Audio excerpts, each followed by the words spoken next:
дар деҳаи наврӯзии ҷамоати деҳоти алмосии шаҳри ҳисор сохтмони бинои нави таълимии муассисаи таҳсилоти миёнаи умумии рақами 124 ҷараён дорад, ки тавассути ҳашарҳои дастҷамъонаи сокинон бунёд карда мешавад. корҳои сохтмонӣ моҳи октябри соли 2024 оғоз гардида хиштчинии деворҳо аллакай ба анҷом расидааст. ҷиҳати пӯшонидани боми бинои таълимӣ масолиҳи сохтмонӣ дастрас карда шудааст. тибқи лоиҳа бино аз 2 ошёна иборат буда дорои 9 синфхонаи таълимӣ барои 450 ҷойи нишаст ва утоқҳои корӣ мебошад. ҳамзамон дар назди муассисаи таълимӣ як майдончаи варзишӣ бунёд карда мешавад. маблағи асосӣ аз ҳисоби сокинони деҳа ҷамъоварӣ шуда мақомоти маҳаллӣ бо дастрас кардани қисме аз масолиҳи сохтмонӣ ин иқдоми ободкоронаи аҳолии деҳаи наврӯзиро дастгирӣ менамоянд.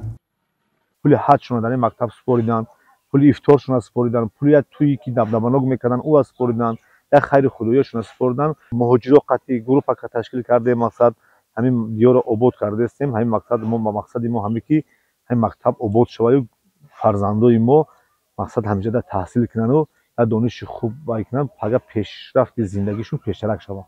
ҳоло дар муассисаи таълимии деҳаи наврӯзӣ зиёда аз 340 хонанда таҳсил намуда истоданд.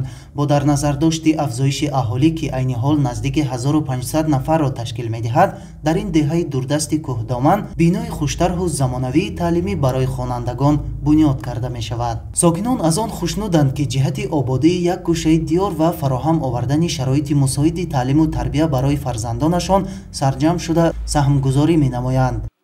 деворҳо аллакай 100% ба анҷом расида истааст. фақат ҳозир дар масъалаи мана аз ошонаи якум ба ошонаи дуюм зинапояҳо корҳо рафта истодааст. фақат кори асосӣ акнун болопӯши иморат мебошад. миннатдории худам ва сокинони маҳалли деҳаи наврӯзии ҷамоати деҳоти алмосии шаҳри ҳисорро ба ишрои миллат президенти ҷумҳурии тоҷикистон муҳтарам эмомалӣ раҳмон мерасонам. чунин корҳои ободонӣ дар ҳудуди ҷамоати деҳоти алмосии шаҳри ҳисор ҷараёни тоза гирифта, сокинон бо ифтихор ва сарбаландию шукргузорӣ аз истиқлолу ваҳдати сартосарӣ баҳри пешрафту шукуфоии ватани маҳбуб камари ҳиммат мебанданд. соли 2024 мардуми ҷамоати деҳоти алмосӣ 2 муассисаи таълимӣ ки сохта ба истифода доданд, оло дар муассисаҳои сохта ба истифода дода шудагӣ дарс рафта истодааст. дар нақша дорем ки ба муносибати 35-солагӣ дар ҳар як деҳа сохта ба истифода додани муассисаҳои томактабӣ ба нақша гирифта шудагиаст.